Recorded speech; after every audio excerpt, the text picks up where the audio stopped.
মায়ের পুজোয় আমাদের কিছু কিছু ভোগ দেওয়া হয়, যেরকম খিচুড়ি দেওয়া হয়, পায়েস, 5 রকম ভাজা, তরকারি, চাটনি, তারপরে তোমার লুচি, সুজির পায়েস, আরও অনেক কিছুই দেওয়া হয়।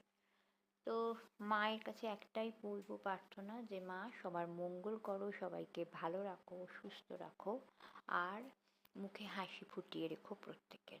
আর মায়ের কাছে কি চাই, সবাই যেন মিলেমিশে একসঙ্গে থাকতে পারি। তো এই অষ্টমীর আরতি চলছে, এরপরে আমরা অষ্টমী আর নবমীর মোটামুটি একটা সময়কে ধরে নিয়ে ওই সময় মায়ের কাছে পদ্ম নিবেদন করা হয়, 108 প্রদীপ জ্বালানো হয়। তো সেইটাই চলছে। মা সবার মঙ্গল করো, সবাইকে ভালো রেখো, আর কি।